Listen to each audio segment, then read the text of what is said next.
Abraham ou Avram lui donna la dîme de tout le butin. Il allait en guerre, voilà, il a ramené le bétail et tout.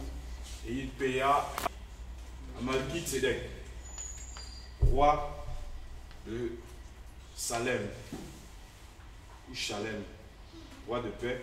Et donc le nom signifie roi de justice, qui est en fait tout simplement une préfiguration de Yoshua. Parce qu'il est sans généalogie, sans père, sans mère, sans commencement ni fin de vie. C'est qu'il n'y a qu'un seul qui remplit ses caractéristiques. Hein? Ah, Yoshua, qui ne comprend pas Yoshua, c'est ce que ça veut dire? Est-ce qu'il y a quelqu'un qui ne comprend pas Yoshua, ce que ça veut dire?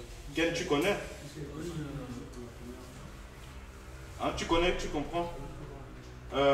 Rodriguez, tu comprends pas? Ah. Yoshua, c'est le Seigneur, c'est le Sauveur en français. Cela a donné Jésus. Voilà. Donc en tout cas, s'il y a des mots comme ça que j'emploie, reste étranger, vous ne comprenez pas, n'hésitez surtout pas.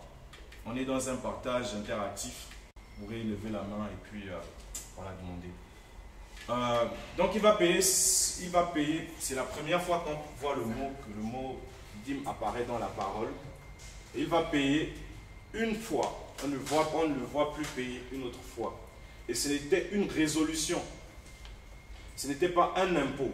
Parce que la dîme, sous la Torah, c'était pas libre, c'était un impôt qu'il fallait obligatoirement s'acquitter. Et tout comme aujourd'hui, pour ceux qui travaillent, ils doivent payer l'impôt sur le revenu, ceux qui ont des entreprises, des sociétés, l'impôt sur la société à partir d'un certain niveau de chiffre d'affaires. Voilà. Et Abraham a payé une fois et puis c'est bon, il était déjà riche quand il va payer. Parce qu'il allait faire la guerre avec toute une armée, il avait à lui seul. Il n'avait pas 1, 2, 3 gardes-corps, il avait des centaines. Il allait faire la guerre contre 4 rois. À lui seul et sa maison, il a remporté cette guerre. Et donc il était déjà quelqu'un d'immensément riche. Il a payé une fois et c'était le butin sur le butin de la guerre. C'était même pas son argent propre. Et on ne va pas faire beaucoup de guerres pour dire que c'est quelque chose qu'il a fait régulièrement en fait. La deuxième fois qu'on va voir le mot dîme, c'est par rapport à le petit-fils d'Abraham, Jacob, qui va promettre dans, je pense que c'est 28, toujours dans Genèse 28, cette pierre, Genèse 28, tu peux lire mon frère? Oui. Genèse 28, si c'est le verset 22, je vais lire à partir du verset 20. Et Jacob fit un vœu en disant, si Elohim est avec moi, et s'il me garde pendant le voyage que je fais, s'il me donne du pain à manger et des habits pour me vêtir, et si je retourne en paix à la maison de mon père, alors Yahweh sera mon Elohim. Cette pierre que j'ai dressée pour monument deviendra la maison d'Elohim, et je te donnerai la dîme de tout ce que tu me donneras. Ok. C'est le verset 28, chapitre 28, verset 22. Deuxième fois. Voilà. Il fait une promesse en fait. Ce n'était pas quelque chose que Jacob faisait régulièrement. Il va faire une promesse et à son retour, on ne nous dit même pas qu'il a fait, qu'il a finalement payé cette dîme-là. Et quand on sait combien de promesses on peut faire au Seigneur, on ne tient pas. Et ensuite, maintenant on va parler, là ce sont les deux premières fois, on parle de la dîme. Bon, avant de parler de la dîme sous la Torah, je vais parler de l'autre sorte de dîme que très souvent on ne connaît pas, souvent qu'on ne sait pas. Et on va parler de toutes ces sortes de dîmes pour poser en fait la question, quelle dîme paye-t-on aujourd'hui en fait?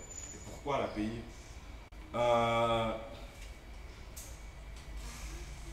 Tout à l'heure, je parlais le peuple d'Israël qui va à un moment donné demander un roi. il va demander un roi à Yahweh, à Shemuel. Et ce n'était pas quelque chose qui avait plu à Yahweh. Et Yahweh va leur dire, vu que vous demandez un roi, vous allez lui payer la dîme. Est-ce que vous savez ça, qu'on payait aussi la dîme au roi? Qu'il fallait, les Israélites devaient payer la dîme au roi. C'était aussi une conséquence en fait. On peut le voir dans 1 Shemuel.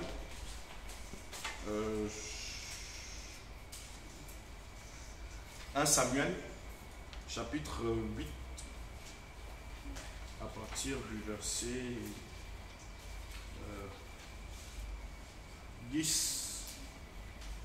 Voilà, oui, à partir du verset 10. Verset 10. Ainsi, Shemuel dit toutes les paroles de Yahweh au peuple qui lui avait demandé un roi. Il leur dit donc, voici comment vous traitera le roi qui régnera sur vous. Il prendra vos fils et sur ses chars et parmi ses cavaliers, afin qu'ils courent devant son char. Et il en établira des chefs de 1000 et des chefs de 50 pour labourer ses terres, pour récolter ses moissons et pour fabriquer ses armes de guerre et l'équipement de ses chars. Il prendra aussi vos filles pour en faire des parfumeuses, des cuisinières et des boulangères. Il prendra le meilleur de vos champs, de vos vignes et de vos oliviers, et il les donnera à ses serviteurs. Il prélèvera la dîme de ce que vous aurez semé et de ce que vous aurez vendangé, et il la donnera à ses eunuques et à ses serviteurs. Oui, tu peux continuer. Il prendra vos serviteurs et vos servantes, l'élite de vos jeunes hommes, vos âmes les employera à ses ouvrages. Il prélèvera la dîme de vos troupeaux, et vous serez ses esclaves. Ok. Tu vois, on nous parle de la dîme qu'il fallait payer au roi. Shemuel, Shaoul ou Saül était de la tribu de Benjamin ou Benjamin. Et cette tribu n'avait pas le droit de percevoir les dîmes. La seule tribu, parmi les tribus qui devaient recevoir, la tribu qui devait recevoir les dîmes, c'est la tribu de Lévi, les Lévites et les prêtres. Les prêtres étaient issus de Lévi. C'est eux qui devaient recevoir les dîmes. On va le voir. Mais Saül, qui est devenu le premier roi d'Israël, le premier roi humain de l'Israël, va avoir le droit en fait, voilà, avec les autres rois qui vont suivre, de percevoir la dîme, 1/10 des revenus de toute la nation de Israël. C'est une conséquence de leur péché. Quand on nous parle de dîme, on ne cite pas souvent tous ces éléments-là. Israël devait obligatoirement payer cette dîme. Et tu vas voir au verset 17, on dit, non, même à partir du verset 15, il prélèvera la dîme de ce que vous aurez semé. On ne sème pas l'argent. Vous pourrez mettre des pièces, des dirhams, ça ne va jamais pousser. Ça va se gaspiller. Ce que vous aurez semé, on ne sème qu'une semence, quelque chose qui a la vie, qui va porter un fruit plus tard. Ce que vous aurez semé, il prélèvera la dîme en fait. De ce que vous aurez vendangé. Au verset 17, il dit, il prélèvera la dîme de vos troupeaux, le bétail. Il n'a pas dit de vos dirhams, de vos dollars. Parce qu'aujourd'hui, c'est exclusivement... Tu as déjà payé la dîme? Une fois? C'était... Enfin, tu pensais que c'était de la dîme, mais ce n'était pas du tout de la dîme. Parce qu'aujourd'hui, l'argent, on le sait, c'est le nerf de la guerre. Dans la plupart des assemblées, même dans le monde, en fait. Et la dîme dont il est question dans la parole, on voit que c'était quelque chose, c'était des biens consommables, en fait, mangeables, et non de l'argent. Et on va voir même qu'à un moment donné, on va maintenant rentrer en fait dans la dîme selon la Torah, les 4 sortes de dîmes. Donc, jusque-là, on a cité 3 sortes de dîmes. La première dîme payée par Abraham sur le butin de la guerre. Et Jacob, c'était une promesse. Et puis la dîme que le peuple devait payer au roi. Hein? Voilà. Et c'était toujours en nature. Maintenant, je vais chercher le passage dans la Torah. Lévitique, chapitre 27, à partir du verset 30. Toute dîme de la terre, tant du grain de la terre que du fruit des arbres appartient à Yahweh. C'est une chose consacrée à Yahweh. Mais si quelqu'un veut racheter quelque chose de sa dîme, il y ajoutera un 5e par-dessus. Mais toute dîme de bœuf, de brebis... Regarde. Notons cela, gardons Lévitique 27, on va essayer d'aller en ordre. Allons dans Nombre chapitre 18, à partir du verset 20. Alors Nombre 18 et 21. Je donne comme possession aux fils de Lévi toutes les dîmes d'Israël pour le service auquel ils sont employés, le service de la tente d'assignation. Et les enfants d'Israël n'approcheront plus de la tente d'assignation, de peur qu'ils ne se chargent d'un péché et qu'ils ne meurent. Mais les Lévites accompliront le service de la tente d'assignation et ils resteront chargés de leurs iniquités. 18, verset 21. 18 à partir du verset 21. C'est bon, je peux reprendre? Nombre 18 à partir du verset 21. Je donne comme possession aux fils de Lévi toutes les dîmes d'Israël pour le service auquel ils sont employés, le service de la tente d'assignation. Et les enfants d'Israël n'approcheront plus de la tente d'assignation, de peur qu'ils ne se chargent d'un péché et qu'ils ne meurent. Mais les Lévites accompliront le service de la tente d'assignation et ils resteront chargés de leurs iniquités. Cette loi sera perpétuelle parmi vos descendants et ils ne posséderont pas d'héritage parmi les enfants d'Israël. Car je donne comme possession aux Lévites les dîmes que les enfants d'Israël présenteront à Yahweh en offrande élevée. Ok, on peut d'abord s'arrêter, on va continuer. Alors, on voit dès le verset 21 que Yahweh parle, il dit qu'il donne comme possession. Voici le verset 21. Il donne comme possession aux Lévites. Il n'a pas dit je donne comme possession aux apôtres, aux anciens, aux Lévites, aux fils de Lévi. Lévi était l'un des fils de Jacob. Il a eu 12 fils et une fille, Dina. Et parmi ses fils, il y a un qui s'appelait Lévi. C'est lui l'ancêtre de la tribu de Lévi. Et cette tribu, lorsque Yahweh va donner, en fait, va faire le partage en fait, par Moshe, cette tribu ne va rien recevoir. Du moins, ne va pas recevoir une possession, un héritage foncier. Ne va pas recevoir de terre. Et la part de Lévi, d'ailleurs, Lévi a même reçu la plus grande part, parce que la part de Lévi, c'était Yahweh en fait. Yahweh. Mais il n'a pas reçu de possession de terre. Et sachant que la nation d'Israël était général, c'était des agriculteurs et des bergers.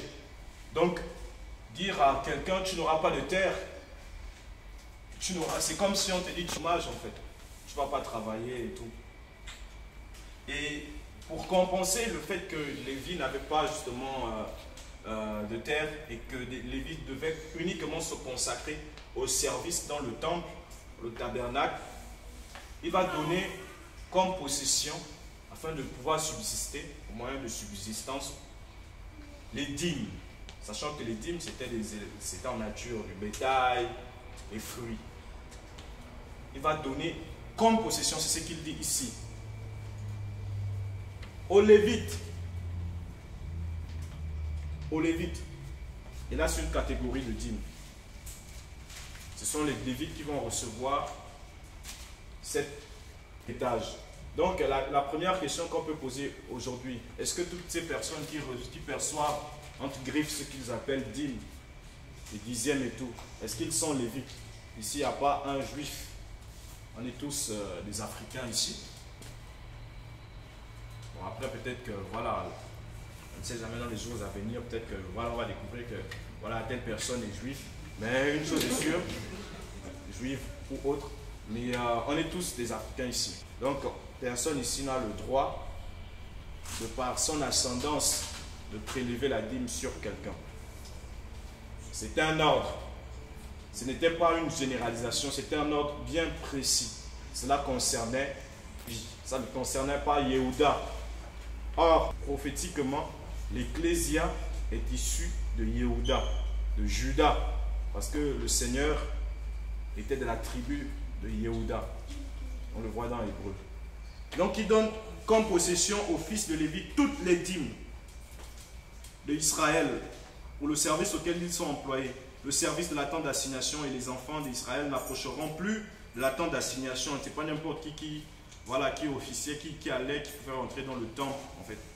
Et verset 24, même à partir du verset 23, « Mais les Lévites accompliront le service dans la tente d'assignation et ils resteront chargés de leurs iniquités. » Et ils resteront chargés de leurs iniquités. Cette loi sera perpétuelle parmi vos descendants et ils ne posséderont pas d'héritage parmi les enfants d'Israël, ce que je disais tantôt, car je donne comme possession aux Lévites les dîmes que les enfants d'Israël présenteront à Yahweh en offrande élevée.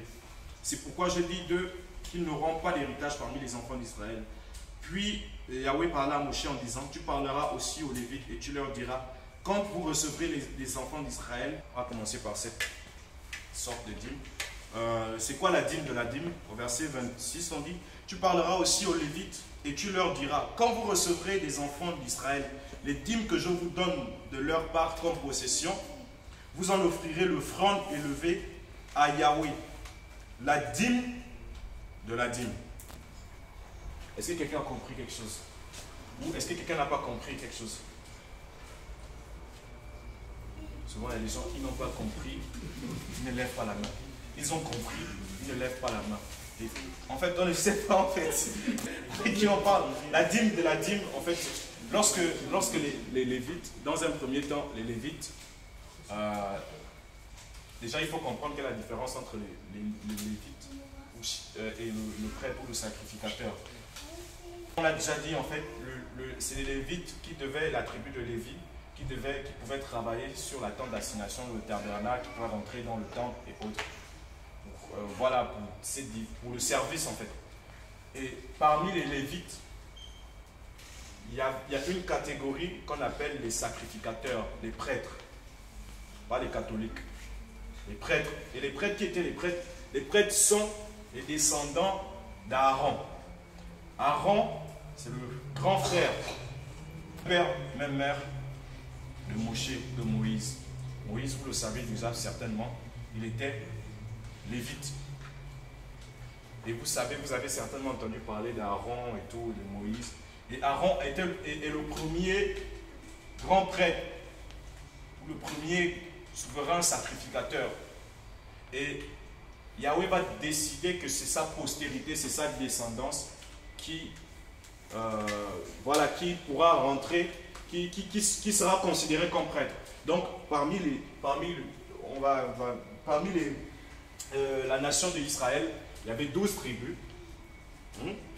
Et dans les 12 tribus, Yahweh a choisi une tribu, la tribu de Lévi, pour servir dans le tabernacle et percevoir les dîmes. Et dans cette tribu encore, il va choisir une catégorie. Les fils d'Aaron, qui étaient Lévites. Il va choisir les fils d'Aaron comme prêtres. Eux, les prêtres, ils étaient encore plus consacrés que la plupart des Lévites. Parce que les prêtres, d'où était aussi issu le souverain sacrificateur, lui, il avait accès au Saint des Saints. Au Saint des Saints, le lieu le plus saint du temple.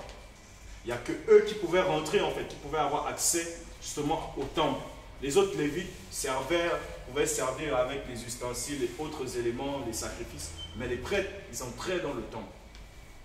Le sacrificateur, une fois par année, il rentrait dans le Saint des Saints. Et donc, vous comprenez que en Israël, il y a une tribu qui est mise à part. Mais même dans cette tribu qui est mise à part, il y a une catégorie les fils d'Aaron qui vont encore être mis à part. C'est eux les prêtres. Tous les lévites ne sont pas prêtres, mais tous les prêtres sont lévites. Je pense que là c'est clair. Voilà. Et donc la dîme de la dîme, c'est quoi? Le peuple d'Israël devait donner les dîmes à une certaine période de l'année, à une certaine période, à certaines périodes du siècle. On va comprendre que même la dîme, ce n'était pas chaque mois, c'était même pas chaque année qu'on payait la dîme. Mais aujourd'hui, on paye la dîme chaque dimanche, chaque mois. On va comprendre qu'il y avait des mois, mais il y avait des années où la dîme ne pouvait pas être payée. Il y avait, dans le siècle même, le siècle c'est une période de 100 ans, et dans le siècle, il y avait un temps où on ne pouvait pas payer la dîme, notamment au jubilé. Il n'était pas possible, on va comprendre pourquoi. Donc ce n'est pas quelque chose qu'on payait n'importe comment et régulièrement, comme aujourd'hui, on dépouille les gens et tout.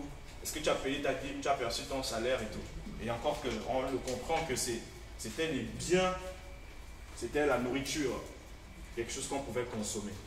Je rappelle que c'est sous la Torah. Parce que voilà, on va comprendre que même sous la grâce, on n'est plus en fait sous cette sacrificature en fait.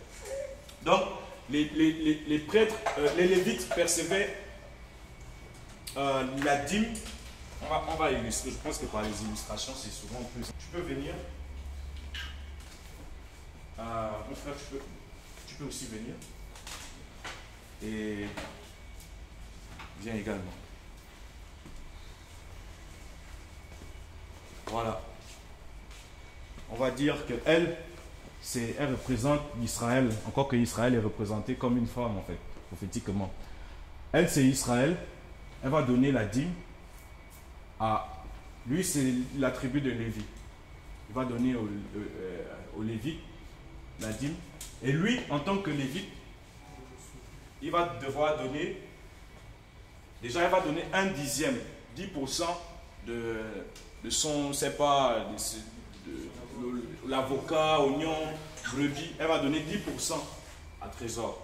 Trésor va prendre 10% sur les 10% qui ont été donnés. Il va prendre 10%. Et ces 10%, en tant que lévite, il va donner à Ken. Lui, c'est le prêtre. Il constitue les prêtres, en fait. Lui, c'est la caste des prêtres, en fait. Et donc, c'est cela la dîme de la dîme. C'est clair? La première catégorie, première sorte de dîme. C'est bon. Dîme de la dîme. Et donc, vous voyez que ceux qui percevaient la dîme, à un moment donné, devaient aussi la payer.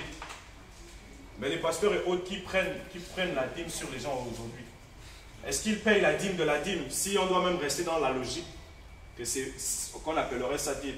À qui ils payent la dîme de la dîme? Voilà, à personne, ça rentre dans leur ventre.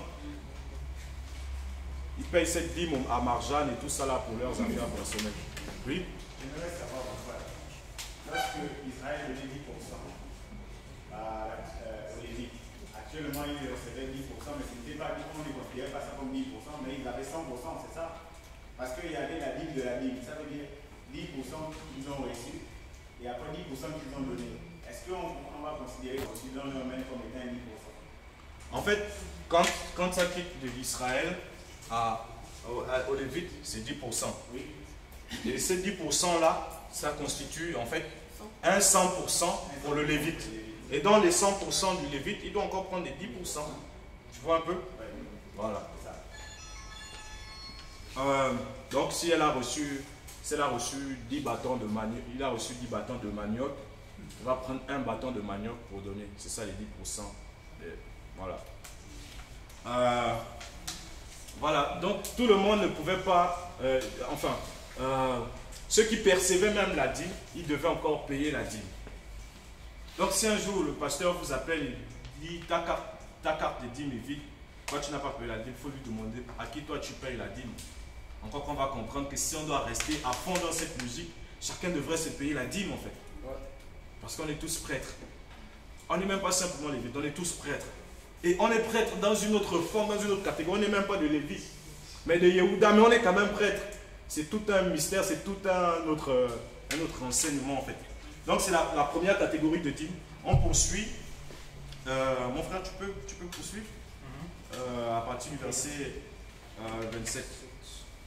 Alors à partir du verset 27, votre offrande élevée vous sera comptée comme le blé qu'on prélève de l'air, comme la pellicule qu'on prélève de la cuve.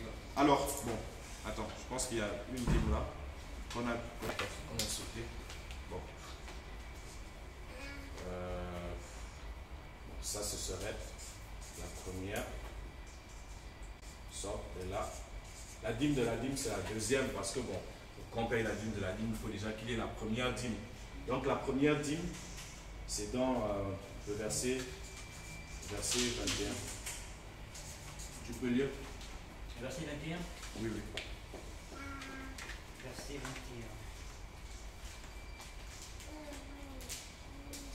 Je donne comme possession aux fils de Lévi toutes les dîmes d'Israël pour le service auquel ils sont employés, le service de la tente d'assignation. Et les enfants d'Israël n'approcheront. Voilà, c'est bon. C'est la première sorte de dîme où le peuple, en fait, devait payer. Israël devait payer aux Lévites. C'est la première sorte de dîme. Il dit au verset 21, je donne comme possession aux fils de Lévi toutes les dîmes d'Israël. Donc, c'est la première sorte de dîme. Les dîmes que le peuple devait d'abord donner aux Lévites. Et la deuxième sorte de dîme, c'est ce qu'on a d'abord abordé. Maintenant, on peut également voir Deutéronome 14. Deutéronome 14 à partir du verset 22. Deutéronome 14 à partir du verset 22. Tu lèveras la dîme de tout le produit de ta semence, de ce qui sortira de ton champ d'année en année. Okay. Et tu mangeras devant Yahweh ton Elohim, à l'endroit qu'il aura choisi pour y faire habiter son nom, la dîme de ton blé, de ton vin et de ton huile, et les premiers-nés de ton gros et menu bétail, afin que tu apprennes à craindre toujours Yahweh ton Elohim. Mais... Okay. Ouais. D'accord. Regardez un peu. C'est clair, hein, de toute façon, on avait déjà parlé de cela. Je vous disais, déjà, bon, c'est la parole qui nous dit d'ailleurs. Tu lèveras la dîme. De tout le produit de ta semence. Là, il s'adresse à Israël. Yahweh s'adresse à Israël. Donc, toute la nation, hormis les Lévites. Tu lèveras la dîme de tout le produit de ta semence, de ce qui sortira de ton champ, d'année en année. Et tu mangeras devant ton Elohim à l'endroit qu'il aura choisi pour y faire habiter son nom. Là, c'est la troisième sorte de dîme. La dîme, on va dire personnelle. La dîme personnelle. C'est la dîme en fait que les Israélites consommaient eux-mêmes. On ne nous a jamais appris que voilà, il y a une dîme que les Israélites consommaient eux-mêmes. On nous a toujours appris que la dîme, c'est pour le pasteur, c'est pour le prophète.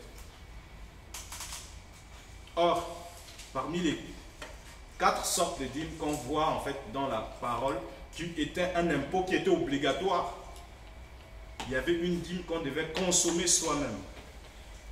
Ce n'est pas facultatif. Hein. Là, sous la Torah, là, c'est pas facultatif.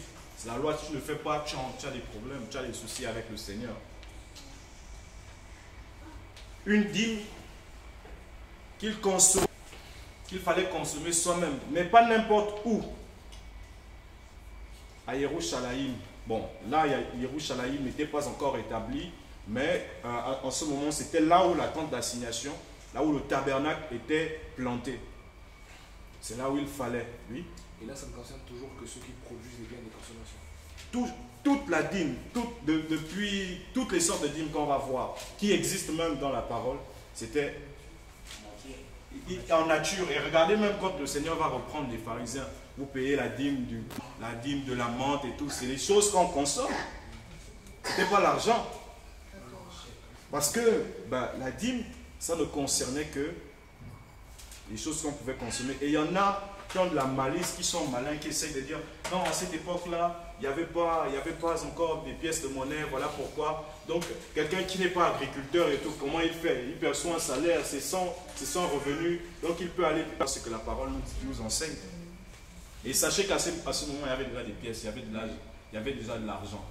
Et on va le voir même à un moment donné, où il fallait, si tu ne manges pas ta dîme, si c'est lourd, tu as peut-être des bœufs et tout, tu ne peux pas tout manger, tu ne peux pas amener ça à Yerushalayim, il fallait vendre avec cet argent-là, tu arrives dans le lieu choisi par Yahweh, tu achètes ce que tu dois manger. Donc il y avait déjà l'argent. C'est pas, on ne va pas dire que l'argent n'existait pas et tout. Donc on voit ici la dîme qu'il fallait consommer soi-même. Tu lèveras la dîme de tout le produit de ta semence, de ce qui sortira de ton champ d'année en année. Et tu mangeras ton Elohim à l'endroit qu'il aura choisi pour y faire habiter son nom. La dîme de ton blé, de ton vin et de ton huile, et les premiers-nés de ton gros et menu bétail, afin que tu apprennes à craindre toujours Yahweh, ton Elohim, ton créateur. Tu manges. C'était pas l'argent. C'est clair que c'était des biens en nature. Et rappelez-vous toujours que ça ne concerne que Israël. Ça ne concerne pas les nations. On parle d'Israël. Par extension, les Juifs aujourd'hui. Ça ne concernait que les Israélites. Voilà verset 24. C'est ce que je disais d'ailleurs. Mais si le chemin est trop long pour toi, si tu ne peux pas les transporter parce que l'endroit choisi par Yahweh pour y faire habiter son nom est trop loin de chez toi, lorsque Yahweh ton Elohim t'aura béni, alors tu les convertiras en argent, tu serreras cet argent dans ta main et tu iras à l'endroit que Yahweh ton Elohim aura choisi. Là, tu achèteras avec cet argent tout ce que ton âme désirera, des bœufs, des brebis, du vin et des liqueurs fortes, tout ce que ton âme demandera. Tu le mangeras devant Yahweh ton Elohim, et tu te réjouiras, toi et ta famille. Ah, oui, tu peux continuer. Tu n'abandonneras pas le Lévite qui sera dans tes portes, parce qu'il n'a ni portion ni héritage avec toi. Je continue Oui, tu peux continuer. Comme ça, on va directement aborder aussi d'autres sortes de dîmes. Au bout de 3 ans, tu feras... Sinon, ok. Merci. Voilà, on voit qu'à un moment donné, ce que je disais, c'est la parole qui le dit. Si c'est trop lourd pour toi de porter, imaginez quelqu'un qui a fait, je sais pas, 1 tonne de blé. C'est pas forcément évident de porter 100 kilos et tout, d'aller à Yerushalayim pour consommer cette dîme-là. Donc, la personne avait la possibilité de vendre, mais pas pour aller payer l'argent, aller donner l'argent. Non. Encore que là, c'est la dîme personnelle qu'il fallait consommer, qu'il fallait manger soi-même. La personne pouvait vendre et aller à l'endroit choisi par Yahweh et acheter ce qu'il aimerait manger comme dîme. Et c'est comme ça qu'il fallait procéder en fait. C'est concernant la dîme personnelle que chacun, encore que c'est les personnes qui pouvaient produire. Ça ne concerne pas forcément ça ne concerne pas le forgeron, le charpentier, mais celui qui travaille. Parce que là, à Yahweh, il faut payer un impôt en fait, à qui appartient l'exploitation que tu emploies en fait, pour te nourrir. Et voilà pourquoi cette loi a été imposée. Et elle ne concernait que les producteurs agricoles, et puis voilà. Maintenant, à partir du verset 28. Au bout de 3 ans, tu feras sortir toutes les dîmes de tes produits de cette année-là, et tu les déposeras dans tes portes. Alors, le Lévite, qui n'a ni portion ni héritage avec toi, l'étranger, l'orphelin et la veuve qui seront dans tes portes, viendront, mangeront et se rassasieront, afin que Yahweh, ton Elohim, te bénisse dans toute l'œuvre que tu feras de tes mains. Ok. Donc, au bout de 3 ans, là c'est une autre catégorie de dîmes qui, elle, n'était pas payée chaque année, mais après 3 ans. Chaque 3 ans, il fallait prendre de la dîme et mettre dans ses portes pour le lévite, pour la veuve, pour l'orphelin, pour l'étranger, celui qui avait faim, qui n'avait pas la possibilité, la capacité, voilà, de se nourrir de ses propres mains en fait. La 4e sorte de dîme, et toutes les 4 devaient être observées. Il n'y a pas... Ah, moi j'aime plutôt la dîme personnelle. Non, il fallait tout pratiquer. Du moins pour le peuple devait pratiquer ces 3 en fait. Il devait aussi pratiquer cela. Et dans Malachie, un verset que les pasteurs aiment beaucoup, la dîme dont il est question, c'est celle-là. C'est même pas la dîme du peuple. On peut voir ça dans Malachie 3, je pense 10. Ok, tu peux lire.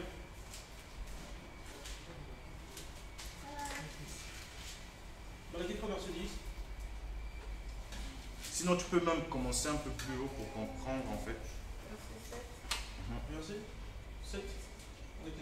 Depuis le temps de vos pères, vous vous êtes détournés et vous ne les avez pas gardés. Revenez à moi et je reviendrai à vous, a dit Yahvé Sabaoth.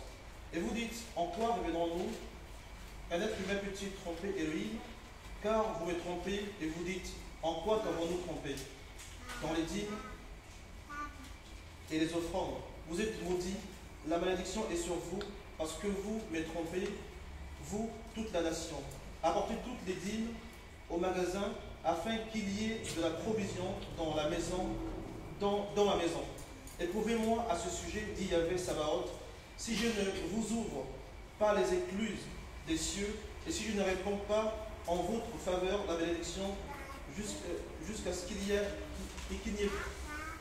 plus assez de place.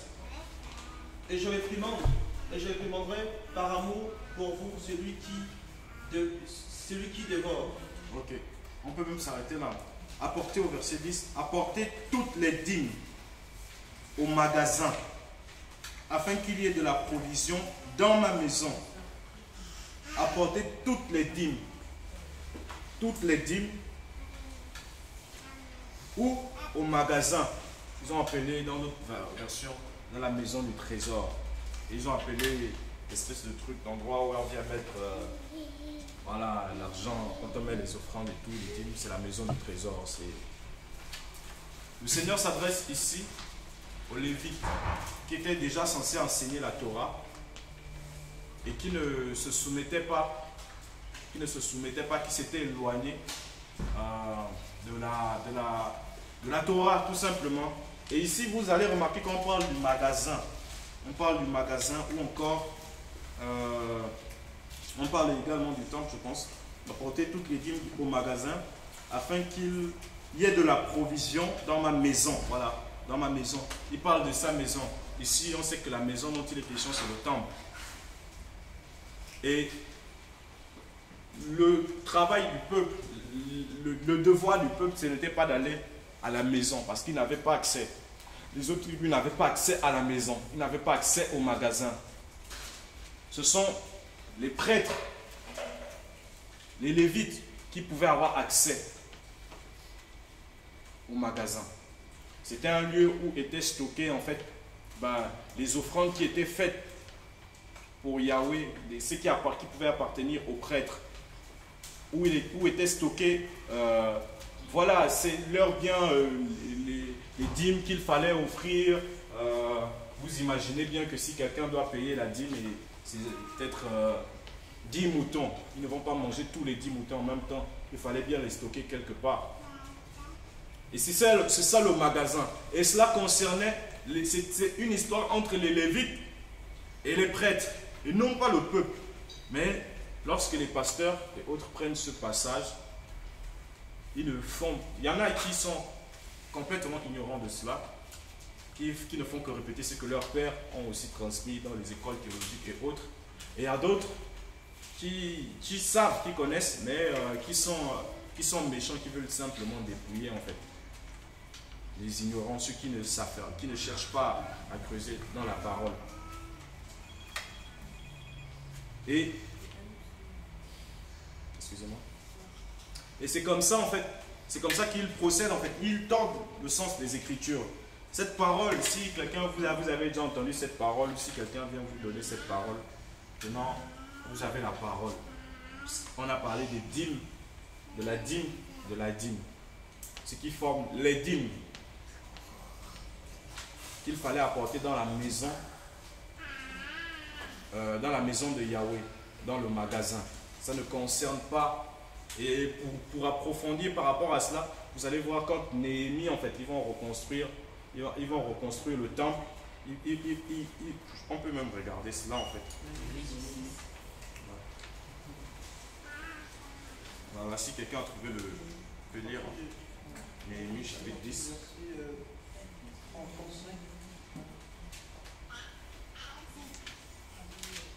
Tu peux lire Néhémie 35. Oui, à part, tu peux lire. Nous avons décidé aussi d'apporter à la maison de Yahvé, d'année en année, les prémices de notre terre et les prémices de tous les fruits de tous les arbres. D'amener les prémices nées de nos fils et de nos bêtes, comme il est écrit dans la Torah. Et d'amener à la maison de notre Elohim, aux prêtres qui font le service dans la maison de notre Elohim, les premiers-nés des bœufs et de notre menu bétail, d'apporter les prémices de notre pâte, nos offrandes, les fruits de tous les arbres, le vin et l'huile aux prêtres, dans les chambres de la maison de notre Elohim. Voilà, les chambres en question, c'est ce qui est appelé aussi magasin, les chambres de la maison de Elohim, où les prêtres stockaient leurs biens, les prêtres pouvaient stocker voilà, ce qui était offert comme dîme ou bien comme offrande. Donc cela ne concernait pas le peuple, du moins tout le peuple, mais il était fait un reproche à ces personnes qui connaissaient la Torah et qui ont détourné même en fait, qui ont détourné le peuple, et de telle sorte que le peuple, étant détourné, voyant que ceux qui sont censés enseigner la Torah eux-mêmes ils sont détournés, ils ne participaient plus, ils ne pouvaient plus payer les dîmes, et voilà, le Seigneur fait ce reproche. Donc c'est la dîme, il est question de la dîme qui était payée par les Lévites. Et je disais que la dîme, ce n'est pas quelque chose qu'on payait chaque mois. Il y a un moment donné, on ne payait pas la dîme. Pourquoi?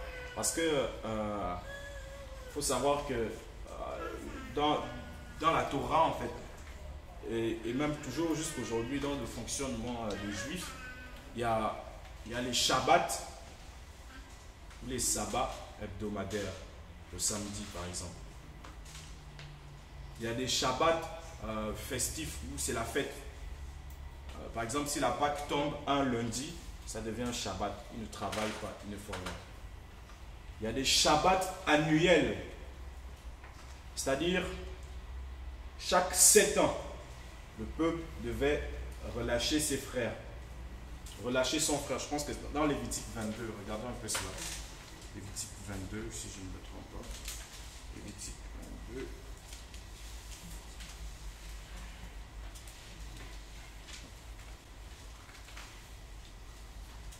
Non, ou bien c'est les autres. Je vais réfléchir.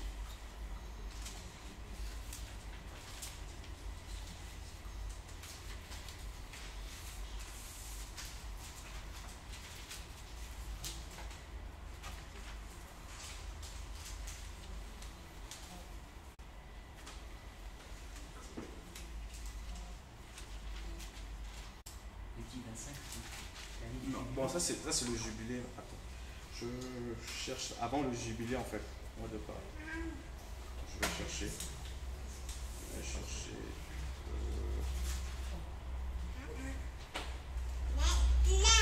Sinon on va aussi lire ça. C'est dans Lévitique. 25 à partir du premier verset. Jacques. 25 à partir du premier verset. Non, là-bas on parle du jubilé. Le jubilé, ça. Je pense que c'est les 21. Ok, attends. On va parler du jubilé, mais en fait... Exode 21. Ok, on va vérifier. Voilà, c'est ça, c'est Exode 21 en fait. Oui, à partir du premier verset. Oui, oui, tu peux. Voici les ordonnances que tu mettras en face d'eux. Si tu achètes un esclave hébreu, il te servira 6 années, mais la septième, il sortira libre, gratuitement. S'il est venu seul, il sortira seul. S'il était le mari d'une femme, sa femme sortira aussi avec lui. Si son Seigneur lui a donné une femme qui lui a enfanté des fils ou des filles, sa femme et les enfants qu'il aura seront à son Seigneur. Et ils sortiront seuls.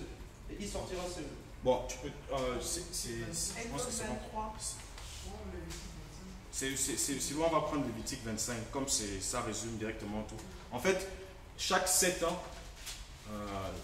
voilà, on sait que la semaine a 7 jours, et le 7e jour, selon la parole, selon les Juifs, c'est le samedi. Le premier jour de la semaine étant le dimanche. Chaque 7 jours, ben, c'est le repos chez les Juifs. Chaque 7 ans, c'est le repos chez les Juifs. Chaque 7 ans, de 7 ans, donc 7 fois 7, 49, donc chaque 49 ans, la 50e, c'est le repos, le jubilé. Et à ces années-là, où ils devaient laisser reposer la terre. Ce qui fait que, par exemple, les agriculteurs ne pouvaient pas avoir un revenu. Et donc, pas de revenu, pas de dîme. Et donc, on le voit clairement, effectivement, c'est le chapitre 25, comme Frère disait, à partir du verset 1. Yahweh parla aussi à Moshe sur la montagne de Sinaï en disant, « Parle aux enfants d'Israël et dis-leur, quand vous serez entrés dans le pays que je vous donne, la terre se reposera. Ce sera un Shabbat à Yahweh. Pendant 6 ans, tu sèmeras ton champ. Et pendant 6 ans, tu tailleras ta vigne et tu en recueilleras le produit. Mais la 7e année, il y aura un Shabbat, un temps de repos pour la terre. Ce sera un Shabbat à Yahweh. Tu ne sèmeras pas ton champ et tu ne tailleras pas ta vigne. Tu ne moissonneras pas ce qui proviendra des grains tombés dans ta moisson. Et tu ne vendangeras pas les raisins de ta vigne non taillée. Ce sera une année de repos total pour la terre, une année de repos total pour la terre. Mais ce qui proviendra de la terre, l'année du Shabbat, vous servira de nourriture à toi, à ton serviteur et à ta servante, à ton mercenaire et à l'étranger qui demeure avec toi, à ton bétail et aux animaux qui sont dans ton pays. Tout son produit servira de nourriture, à ton bétail également. C'était un repos. À la 7e année, bah, la terre se reposait, donc il ne pouvait pas semer, il ne pouvait pas payer le dîme, parce que ce qui sortait de la terre la 7e année, ben, c'était pour leur nourriture. Ils n'étaient pas exigés de payer cela. Chaque 7 ans. Maintenant, chaque 7 ans, de 7 ans, la même chose se reproduisait. Et jusqu'à aujourd'hui, les Juifs, ils observent cela en fait. C'est ça le jubilé, à partir du chapitre 8, du verset 8 plutôt. Tu compteras aussi 7 Shabbats d'année, 7 fois 7 années, et les jours des 7 Shabbats feront 49. Puis tu feras retentir une alarme de chauffard le 10e jour du 7e mois, le jour des expiations. C'est la page 162 pour ceux qui ont lu. Et vous sanctifierez la 50e, verset 10. Et vous sanctifierez la 50e année et publierez la liberté dans le pays à tous ses habitants. Ce sera pour vous l'année du jubilé, où vous retournerez chacun dans sa possession, chacun dans sa famille. Cette 50e année vous sera l'année du jubilé. Vous ne sèmerez pas et vous ne moissonnerez pas ce que la terre rapportera d'elle-même. Et vous ne vendangerez de la vigne non taillée. Car c'est l'année du jubilé.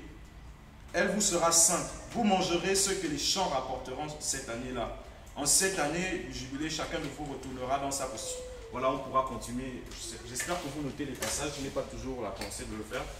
Dans Lévitique, vous pourrez continuer la lecture. Lévitique 25, verset 1 au verset... Voilà, même tout le chapitre.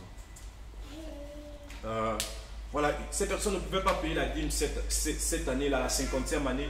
La 7e année, ils ne pouvaient pas payer la dîme. La 50e année, ils ne pouvaient pas la payer. Tu suis Ken? Et on voit que le fait que, voilà, aujourd'hui, c'est chaque fin du mois, quand tu perçois ton salaire, ça ne respecte même pas le principe.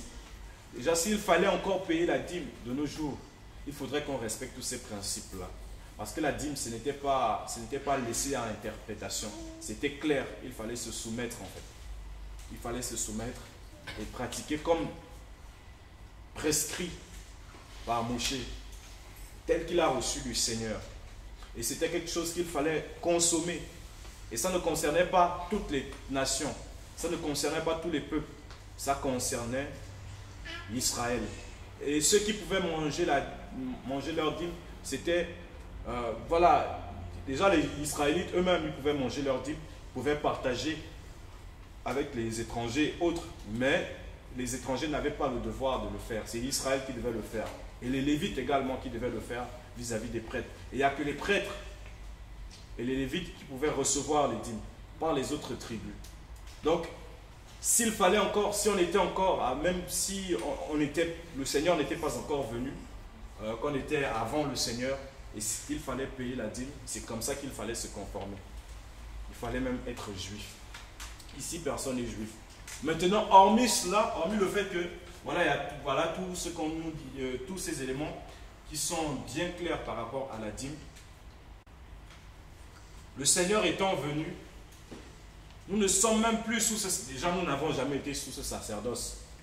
C'est pas on avait nos ancêtres et autres, ils suivaient des divinités, des démons et autres. On n'était même pas concernés quand ces choses se passaient. Et le Seigneur étant venu, il a réformé. Il est venu pour réformer en fait. Ramener les humains, les hommes, déjà les Juifs, Israël, à la réformation. Et on le voit en fait dans Hébreux, on peut voir Hébreux chapitre 9, verset 10. C'est pas ce qui concerne les dîmes, concerne également les offrandes du prophète, offrandes prophétiques, offrandes d'action de grâce, encore que le terme c'est offrande de Shelem, offrande de paix.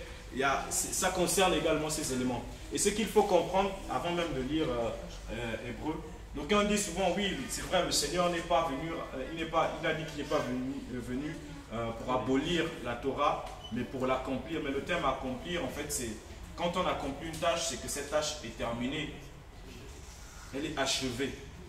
Et le Seigneur, il est venu, il a accompli toute la Torah.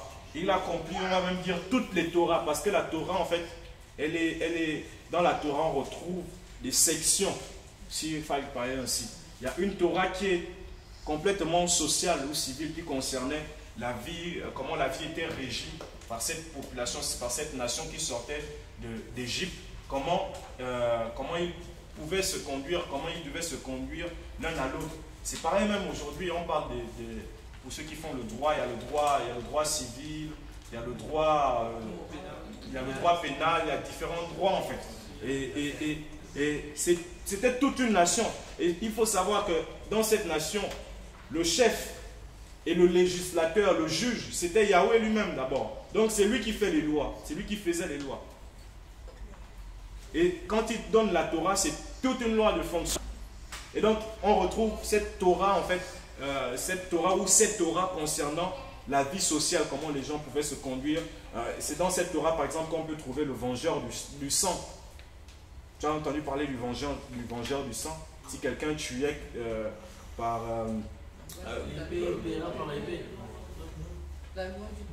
non, le vengeur du sang. On peut prendre Nombre, je pense, Nombre 23, ou je ne sais plus trop, quel nombre, les villes refuges et tout ça. Quand quelqu'un est tué par inadvertance, ce n'était pas volontaire, c'était meurtre. Non, même pas légitime défense. Oui, mais les juristes ont une manière d'employer ça en fait. Homicide involontaire. Quand quelqu'un commettait un homicide involontaire, il devait fuir en fait dans une ville refuge.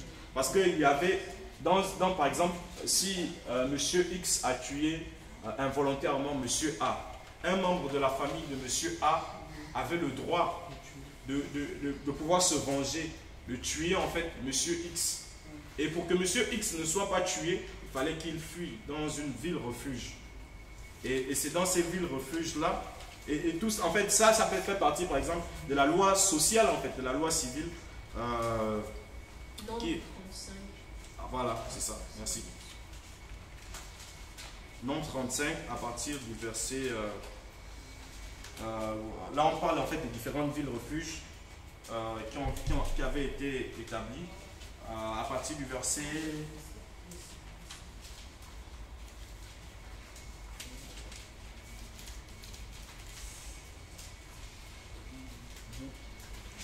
À partir du verset 10, c'est bon? 17.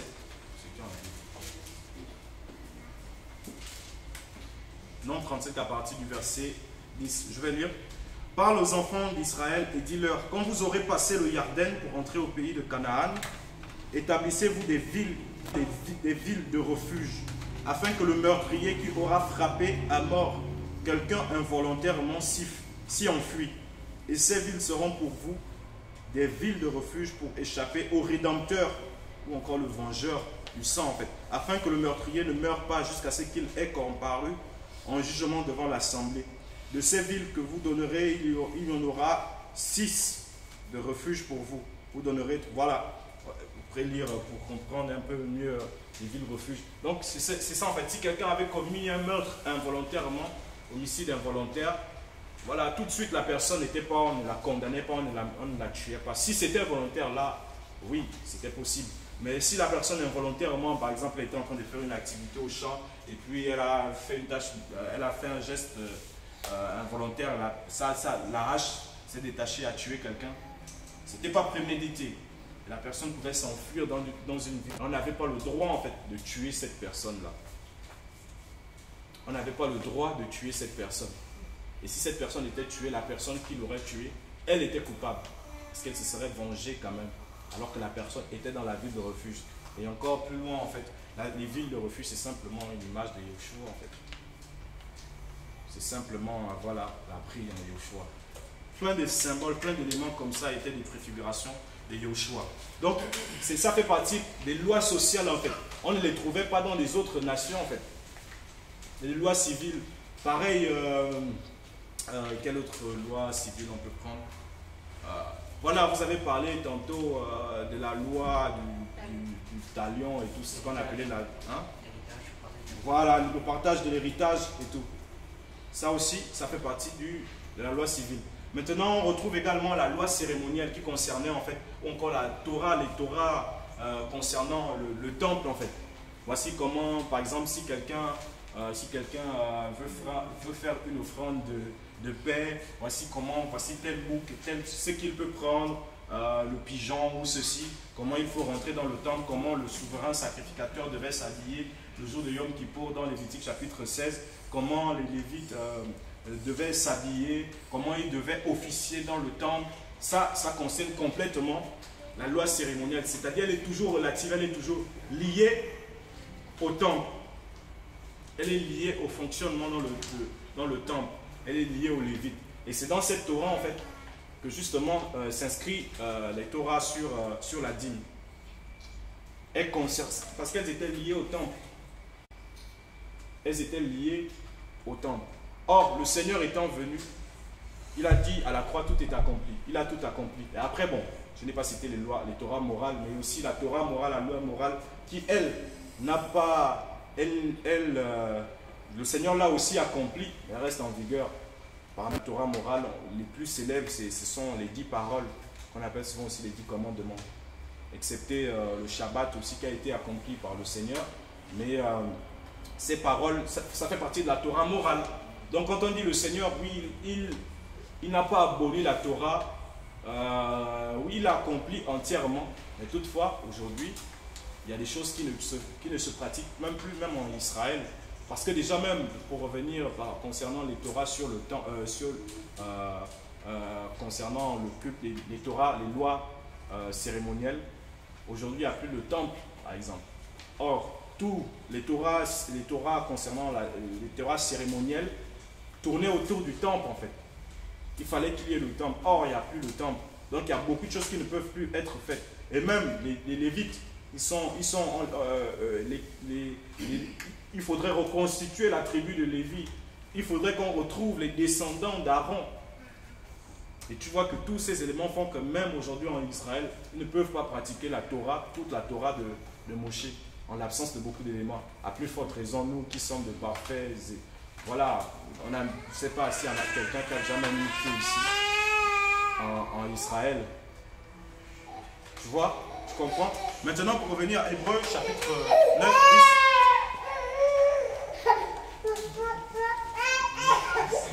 10. Hébreux, chapitre 9, verset 10. Si quelqu'un a trouvé. Hébreux 9, verset 10, oui. Tu peux lire? Hébreux 9, 10. Ce sont seulement des ordonnances charnelles portant sur les Ou bien on peut commencer à partir du verset. À partir du verset 6 même. Hein. Or, ces choses étaient ainsi préparées. Les prêtres qui font le service entrent en effet en tout temps dans le premier tabernacle. Mais seul le grand prêtre entre dans le second une fois par an, non sans dire porter le sang qu'il offre pour lui-même et pour les péchés du peuple. Le Saint-Esprit montre par là que le chemin du Saint des Saints n'avait pas encore été manifesté tant que le premier tabernacle était encore debout. C'est une parabole pour le temps présent, où l'on offre des dons et des sacrifices qui ne peuvent rendre parfait sur le plan de la conscience.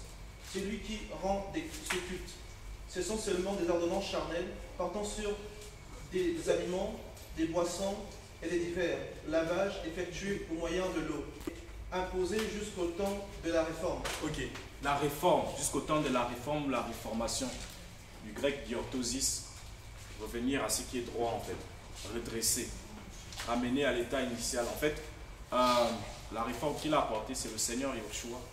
C'est Yahushua qui est venu faire la réforme. Et si vous regardez dans l'évangile de Matthieu, au chapitre 5, à partir du chapitre 5, vous allez voir que le Seigneur, il disait, vous avez appris, mais moi je vous dis, là il est en train de réformer, ramener à l'état initial. Et dans le verset 19 de l'évangile, du même évangile, Matthieu, verset 8, je pense, il va dire qu'on parlait en fait par rapport à la répudiation, le Seigneur va leur dire qu'il n'en était pas ici dès le commencement en fait.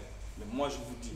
Donc il est venu réformer, il est venu ramener à l'état initial, parce que la Torah en fait, les dîmes et toutes ces choses-là, c'était que la préfiguration, c'était les pédagogues, la parole le dit clairement, c'était des pédagogues pour nous conduire en fait au Mashiach. Mais le Mashiach étant venu, ben nous ne sommes plus sous ce pédagogue. Nous avons l'image, nous avons l'être parfait.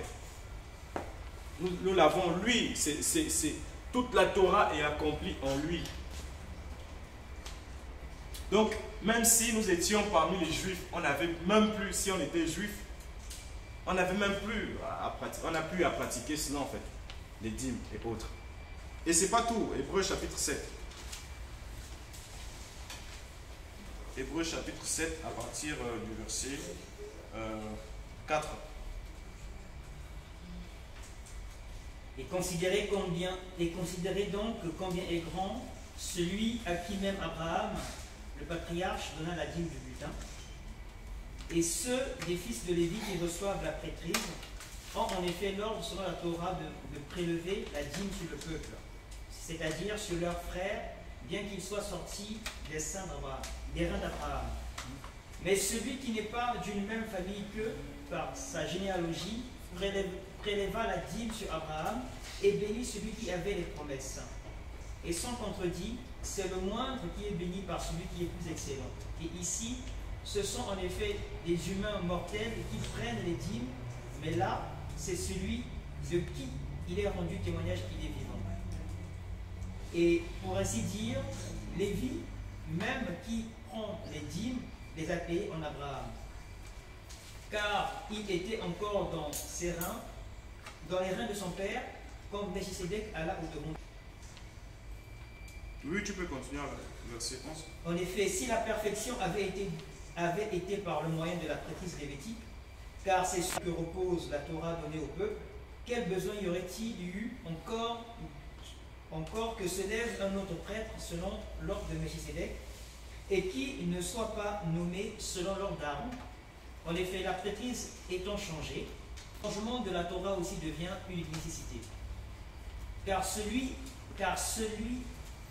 à l'égard duquel ces choses sont dites a fait partie d'une autre tribu, dont aucun membre n'a été attaché à l'autel.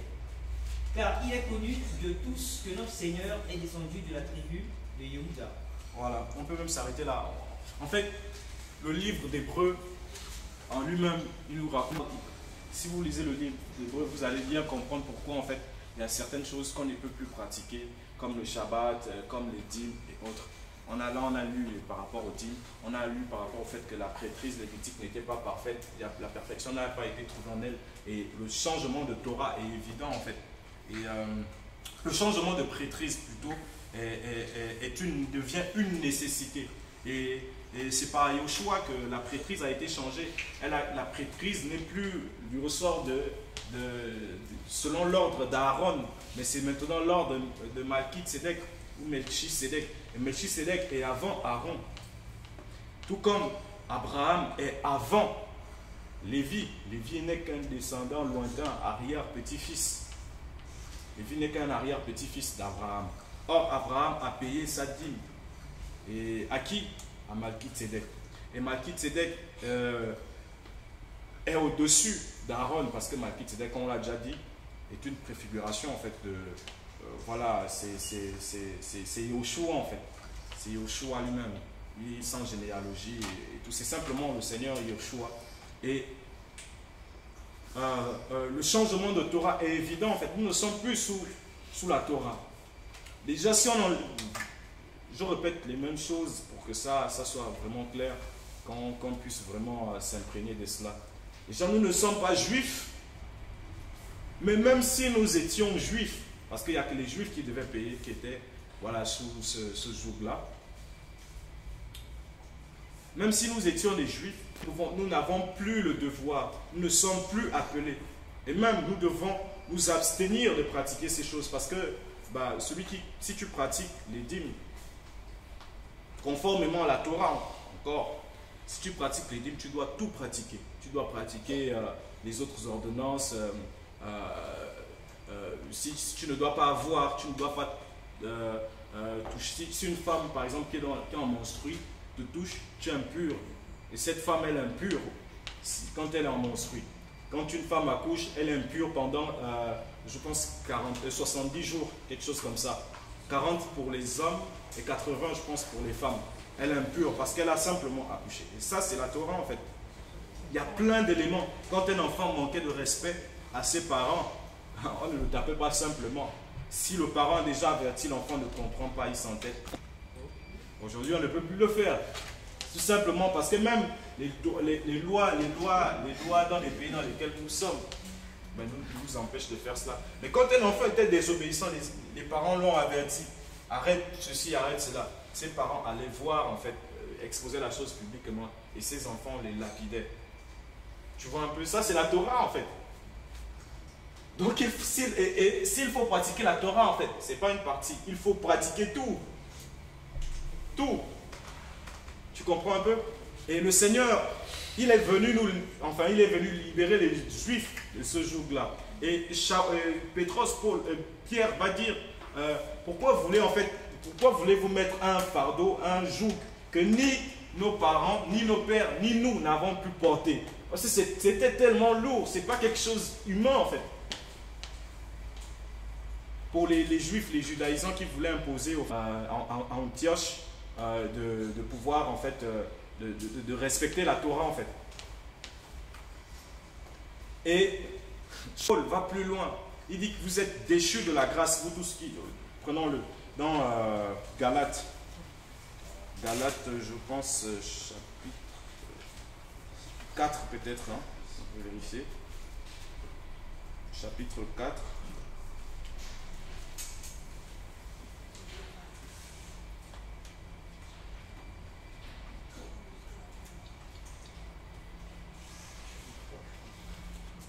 Ou bien 3. Alors je cherche en tout cas. Voilà, chapitre 3 à partir du verset 10. Tu peux lire Ken? Quelqu'un peut l'aider? 3 à partir du verset 10.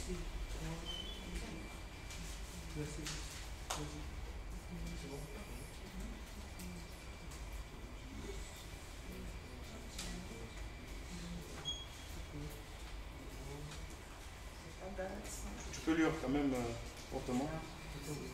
On va d'abord lire ça, après on va lire Galates 5.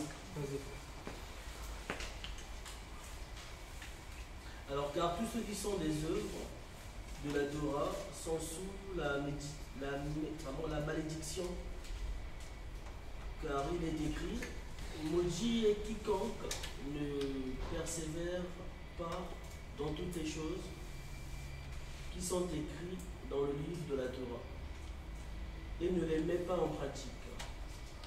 Et que personne ne soit justifié devant Elohim par la Torah. Celle est évidente, puisqu'il est dit, le juste vivra par la foi. Or, la Torah ne procède que par la foi.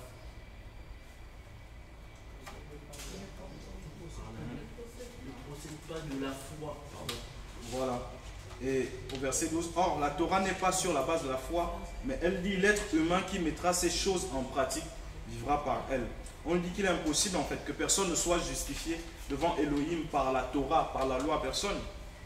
Personne ne soit justifié. Et maudit est quiconque ne persévère pas. En fait, il y a la malédiction. Il y a une malédiction qui accompagne la Torah pour celui qui ne pratique pas tout. Et pour tout pratiquer, il faut connaître toutes les paroles. Vous voyez, il faut pratiquer la Pâque. Et pour pratiquer la Pâque, par exemple, il fallait aller à Yerushalayim. Ceux qui pratiquent la Pâque et qui pensent que voilà, ils le font comme le Seigneur, il fallait aller à Yerushalayim en fait. Il y a non seulement la Pâque, il y a aussi la fête des huttes ou encore des cabanes en fait, où il fallait aussi aller à Yerushalayim. La Pentecôte, il fallait aller à Yerushalayim. Et il faut trouver le temple. Hein. C'est pas simplement aller à Yerushalayim. On va là où Yahweh a décidé d'établir son nom. Et il y a plein d'éléments en fait c'est tellement long, c'est tellement voilà que c'était pas évident de pratiquer tous ces éléments. Et voilà pourquoi le Seigneur est venu en fait nous délivrer de cette malédiction. Déjà les Juifs et puis l'humanité. Au verset 13, Mashiach nous a racheté de la malédiction de la Torah en devenant malédiction pour nous, car il est écrit maudit quiconque est pendu au bois, afin que la bénédiction d'Abraham vienne pour les nations, nous les nations, en Mashiach Yoshua. Est-ce que vous comprenez, vous saisissez cela? Non, vous n'avez pas saisi. En fait, je ne cherche pas, je ne veux pas que vous disiez Amen, c'est pas ce qui... Non, mais essayez de comprendre cela. Il dit, afin que la bénédiction d'Abraham, le père d'une multitude, vienne pour les nations que nous sommes en Mashiach Yoshua. Pas par la Torah. C'est pas par la Torah. C'est pas par la pratique des œuvres de la Torah. Ce n'est qu'en Mashiach qu'il est possible que nous, les nations, nous recevions la bénédiction d'Abraham. Donc, frères, ne soyons pas tentés de shabbatiser, de dimiser, voilà, d'hébraïser en fait. Parce que ce n'est pas là-bas en fait que se trouve notre bénédiction en Abraham. C'est en Mashiach seulement. Et la Torah était un pédagogue, juste en bas, à partir du verset 19, la parole dit, juste à partir du verset 19, Galates 3, à partir du verset 19. Galates 3, verset 19. Alors Torah, elle a été ajoutée à cause des transgressions, jusqu'à ce que vienne la postérité à qui la promesse avait été faite. Et elle a été prescrite par le moyen des anges et par l'entremise d'un médiateur. Or, un médiateur n'est pas pour un seul, mais Elohim est un. La Torah est-elle donc contre la promesse d'Elohim? Que cela n'arrive jamais. Car s'il avait été donné une Torah qui puisse donner la vie, la justice viendrait vraiment de la Torah. Mais l'Écriture a enfermé ensemble toutes choses sous le péché, afin que la promesse soit donnée par la foi en Yahushua Mashiach à ceux qui croient. Or, avant que la foi vienne, nous étions gardés sous la Torah, enfermés ensemble, en vue de la foi qui devait être révélée. Ainsi, la Torah a donc été notre pédagogue jusqu'au Mashiach, afin que nous soyons justifiés par la foi. Mais la foi étant venue, nous ne sommes plus sous le pédagogue. Ok. La foi étant venue, nous ne sommes plus sous ce pédagogue. On nous parle de la Torah, de la loi et tout ce qu'on a pu un peu. On a vu qu'une petite portion de la Torah. Et même là, on n'est pas entré dans les profondeurs des éléments. Mais on dit que tout cela n'a été qu'un pédagogue, qu'un tuteur. Comme, voilà, vous avez des rois, des personnes qui ont de l'argent, qui peuvent confier leurs enfants. L'enfant soit éduqué en fait par une personne qui est très intellectuelle pour éveiller l'enfant. C'est comme ça que la Torah s'est illustrée. C'est ça à quoi la Torah c'est la raison d'être de la Torah, pour former l'être humain, pour former le juif à recevoir le Mashiach. Mais le Mashiach étant venu, donc la foi en Yahushua et en l'œuvre de la croix étant venue, c'est clair, c'est écrit, nous ne sommes plus sous ce pédagogue. Nous ne sommes plus sous le joug de ce pédagogue. Or, c'est dans cela en fait, c'est dans la Torah que l'on voit la dîme, qui est un impôt. L'on voit les pères spirituels. Ouais, parce que père spirituel, ce n'est pas un égarement en tout point. Parce que dans la Torah, en fait, dans l'ancienne alliance, c'est l'esprit du Père. Du Père venait sur le Fils. Vous allez voir que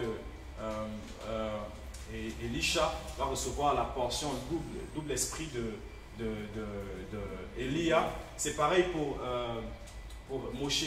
Le Seigneur va prendre l'esprit qui était en Moshe et le mettre sur les autres en fait. On parlait tout à l'heure de Eldad et Médad. On sait quoi que le Seigneur est le Père des esprits. La parole nous le dit clairement dans l'hébreu que Elohim est le Père des esprits. Mais dans ce sens-là, c'était envisageable de parler de père spirituel dans le sens où le service même du serviteur était conditionné en fait par son obéissance, par sa soumission en fait à ce père que pouvaient représenter par exemple Moshe, Élie et d'autres en fait. Et nous ne sommes, le Seigneur va réformer ces choses-là. Il va réformer, il a dit n'appelez personne père. Parce que c'était le cas avant. Il pouvait appeler Moshe le père de la nation. Il pouvait appeler Élie le père. Il pouvait appeler Shemuel, Samuel, le père de la nation. Mais le Seigneur étant venu, il va réformer cela. De telle sorte qu'un seul père en fait. Celui qui est dans les cieux, n'appelez personne père, n'appelez personne guide et tout. Il va réformer ces éléments-là en fait. Les offrandes du prophète. On ne peut pas voir un homme d'Élohim, un homme de Dieu, sans les mains vides et tout. Encore que ce n'était pas une ordonnance, c'était une pratique qui se faisait certes en Israël, mais nous ne sommes plus dans ce temps-là en fait. Oui, il faut se prosterner et tout. Comme je ne sais pas, je pense avoir envoyé un truc comme ça. Je ne sais pas dans le téléphone de qui j'ai vu ça. Mohamed Sanogo qui dit transfert d'onction. Voilà, le transfert d'onction ne se fait que par la soumission, quelque chose comme ça. Oui, on ne se fait que par le service à celui qui le possède. Ah, voilà, le transfert d'onction. Ces éléments-là et tout. J'aimerais vous poser la question, l'onction de Shaoul, de qui venait-elle? Est-ce qu'on va dire que c'est de Gamaliel? Non. Shaoul, c'est Paul. D'où venait son onction? Qui est le fils spirituel de Est-ce qu'on a vu quelqu'un prendre son manteau? Et même sous la Torah, en fait, Elisha, qui a pris son manteau? Élisée, qui a pris l'onction d'Élisée? Le mort. Voilà, le mort. Voilà. Il est revenu à la vie, mais après, bon, on ne sait pas s'il a peut-être exercé, mais en tout cas, il est revenu à la vie. Et en fait, toutes ces choses-là, très souvent, c'est calqué sous la Torah et c'est déformé. Et quand on ne sait pas discerner dans quel temps on est, on crée des hérésies. On va de travers, en fait. Et vous voyez, aujourd'hui, les hommes marchent sur les autres, ils font manger des serpents et autres, en fait. On parle d'archibishop, toutes ces choses-là, quand vous voyez cela, en fait, c'est une incompréhension de la Torah, une perversion de la Torah. Et dans Galates chapitre 5, je pense peut-être le verset 4. Hein. Tu peux, si tu as trouvé. Vous êtes séparés du Mashiach, vous tous qui vous justifiez par la Torah, vous êtes déchus de la Torah. Voilà. Quand on cherche à se justifier, ça va peut-être vous étonner, mais si tu penses qu'en payant, encore que ce n'est pas la dîme, on a compris que ça, ce n'est pas la dîme. Tu es en train de simplement faire un don monétaire, ça n'a rien à voir avec la dîme. Tu te fais dépouiller de ton argent.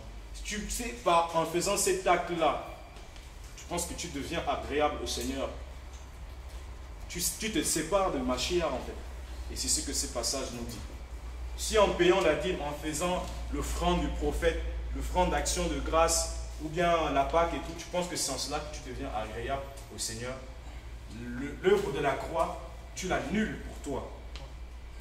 Et c'est ce que les Galates faisaient en fait. C'est ce que ce dans quoi les Galates tombaient en fait. Et il y avait une secte, la secte des Nazaréens. La secte des, pas les Nazaréens qu'on a appelés les disciples en fait, mais une autre secte vraiment qui s'est développée au 1er siècle en fait, qui troublait en fait, qui gardait en fait la Torah et qui croyait aussi que Yehoshua est le Mashiach. Donc ça ne date pas d'aujourd'hui en fait. Elles étaient nombreux et il y a nombreuses ces sectes. Il y a aussi les ébiotes. Et les ébiotes, eux, c'est des personnes qui viennent, qui semblent confesser le Mashiach, mais qui gardaient en fait, la Torah en fait. Et les disciples, les frères ont été confrontés à ces personnes à plusieurs reprises. Et quand vous voyez Galates, la lettre de Galates, il est en train de reprendre les frères parce qu'ils ont été ensorcelés. Et Shaoul va leur poser la question, vous avez bien commencé, mais qui vous a ensorcelé? Aux Galates insensés. Et c'est la seule lettre même de Shaoul où il n'y a pas d'affection, on ne voit pas, il ne fait pas un témoignage d'affection envers ses frères. Parce que ses frères, ils se détournaient en fait de la foi pour s'attacher aux œuvres de la Torah. Et je vous assure, il y a une tentation, une forte tentation qui peut souvent venir de vouloir pratiquer la Torah, de vouloir observer les jours. Mais c'est tout simplement charnel. Ça ne vient pas de l'esprit du Seigneur. Les hommes facilement ils vont chercher à observer les jours, payer la dîme et tout ça là, croyant se conformer à la Torah en fait. Moi je me rappelle avant que je ne me convertisse, enfin, avant que le Seigneur ne me sauve, qu'il me convertisse, j'ai lu dans la parole, je pense que c'est dans Lévitique 18, où on parle des animaux impurs. Je suis tombé sur ça, je n'étais même pas converti, mais voilà, étant grand pécheur et tout, j'ai lu ce passage. À l'intérieur, en fait, on parle des bêtes, qu'il ne faut pas manger des animaux. On parle des animaux impurs et des animaux purs. À partir de ce jour, j'ai commencé à... Je ne mangeais plus le silure, plein des trucs qui sont décrits, en fait. Je respectais ces caractéristiques. Je ne touchais même pas la marmite qui avait touché le porc. Je ne devais pas me sentir impur. Alors que j'étais un grave pécheur, un fornicateur, à fond, en fait, dans le péché. Et quand vous voyez des personnes qui cherchent à s'attacher aux œuvres de la Torah, ce sont des personnes charnelles. Soit elles ne sont pas converties, ou elles sont simplement charnelles. Ou ignorantes. En effet, vous êtes séparés. vous êtes séparés du Mashiach. Vous tous qui cherchez, qui vous justifiez par la Torah, vous êtes déchus de la grâce. Car nous, c'est par l'Esprit, en vertu de la foi, que nous attendons assidûment et patiemment l'espérance de la justice. L'espérance de la justice. Donc, tu vois que c'est pas simplement comme ça, on n'a pas décidé simplement comme ça, Ken, de ne pas payer la dîme. C'est simplement pour être conforme à la parole. Tu sais, si on commence à faire payer la dîme, ça va faire beaucoup de pognon. Regarde ici, on est au moins plus d'une vingtaine. Si chacun doit donner, par exemple, 100 dirhams, si on est 20, ça va peut-être faire un truc comme, disons qu'on est 20, chacun donne 100 dirhams, ça va faire 2000 dirhams. Quoique la plupart des gens ici n'ont pas des salaires de 1000 dirhams, il y en a qui ont des gros salaires même. Hein.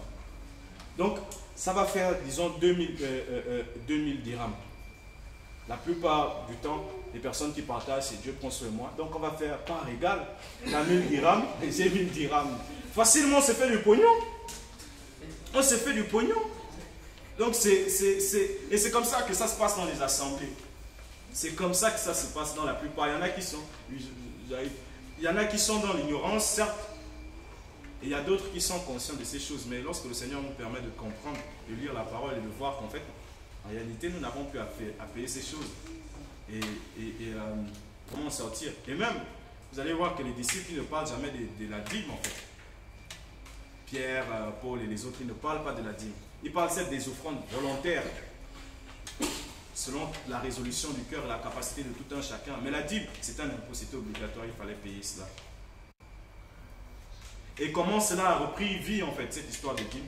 C'est avec ce qu'on appelle généralement les pères de l'Église, les pères du christianisme, les catholiques, en fait. Et eux-mêmes, même les catholiques qui ont ramené la dîme, ils ne payent même plus la dîme. Ils ont certes le denier du culte et autres, mais ils ne demandent plus la dîme. Mais comme l'argent, l'amour de l'argent a augmenté dans l'humanité, les évangéliques, les éveillés et autres, ils sont restés attachés à cela. Et ils ont même perverti la parole. Ils ont changé les ordonnances du Seigneur parce que ça ne concernait pas l'argent comme on l'a vu. Mais derrière, aujourd'hui, prends un peu, je ne sais pas, le mouton que tu vas offrir, tu dis au pasteur que voici la dîme. Encore qu'on n'a plus à la payer en fait. Mais il va peut-être nous dire en fait. Je vais faire quoi avec? Et nous sommes effectivement tous maintenant des prêtres, nous sommes un royaume de prêtres et de rois en fait, selon ce que la parole nous dit. Donc s'il faille payer la dîme, je dois payer la dîme, mon frère il doit me payer la dîme et vous voyez que au finish en fait, on n'est plus en fait dans ce sacerdoce. La parole le dit clairement dans 1 Pierre 2. Nous sommes un peuple de rois et de sacrificateurs. Et pourquoi aussi, on a parlé de la dîme de Shemuel. Vous savez que le roi, il devait percevoir, on l'a lu en fait. Et donc, le prêtre et roi, nous avons droit à recevoir la dîme. Maintenant, qui va payer la dîme? À qui? Donc, moi, je dois payer la dîme à juste, il doit me payer, je dois payer, ainsi de suite. Et vous voyez qu'on n'est plus en fait, on n'est plus sous ce joug-là. Week-end, tu voulais dire? Juste le temps de restructurer un peu. Parce que, en gros, le concept même de ce que j'ai eu à apprendre dans le temps aujourd'hui est un peu chamboulé, on va dire. Du coup,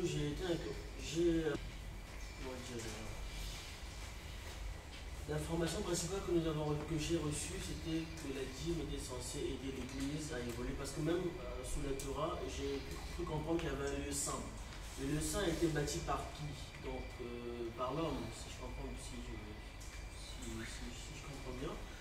Et ce que j'ai appris de la dîme, c'était qu'elle aidait l'Église à être gardée, à être bâtie et autres. Et aujourd'hui, nous avons un facteur qui n'était pas, on va dire, en ces temps-là, nous avons l'électricité, nous avons les charges, les sonorisations et autres. Donc pour moi, c'était logique de payer une dîme, parce qu'il y avait derrière des frais, des charges, logiquement parlant, vous allez peut-être m'excuser. Et sous ce concept-là que vous avez émis tout à l'heure, que j'ai suivi avec... je voulais savoir en gros à quoi ou encore comment conserver ou garder ou je sais pas, aux besoins de l'église, pour la première question, et à quoi en fait, en gros, qu'est-ce que l'homme peut faire qu'est-ce que l'homme peut faire pour subvenir aux besoins, en fait, participer par exemple. Ok. En fait, D'accord. Ok, déjà, sachant qu'on ne peut pas soutenir le Seigneur dans son œuvre, il y a quelqu'un qui a été frappé de mort parce qu'il voulait soutenir le Seigneur, il pensait qu'il avait la capacité, la force. Uza, vous avez certainement entendu parler d'Uza. L'arche était en train de... Voilà, il semblait que l'arche allait tomber, il a touché. Là, il prend à l'instant. On pense souvent qu'on peut soutenir l'œuvre du Seigneur. Non, le Seigneur fait son œuvre. Regarde par exemple cette salle. J'estime que cette salle, on la loue à combien? On paye combien pour être ici? Si je veux le mètre carré, on va dire, on n'a pas moins de 100 mètres carrés, donc on va dire dans les 14 000. Sachant qu'on l'utilise, on peut l'utiliser on peut l'utiliser aujourd'hui et même demain. Une estimation? Oui, ton estimation. On va dire 14 000. 14 000, ok. Qui dit mieux? Paul. Les enchères. Tu n'as pas une idée. Bah, le Seigneur fait son œuvre. On ne paye pas pour être dans cette salle. Et tu vas remarquer que dans la salle, la plupart des personnes sont jolies. Quels sont ceux qui travaillent? Est-ce qu'on peut lever les mains en fait? Ceux qui travaillent, voilà, une, deux, voilà, 1, 2, 3, 4, 5, 6, 7, 8, 9. En tout cas, la majorité. Les chômeurs, est-ce que vous pouvez lever les mains?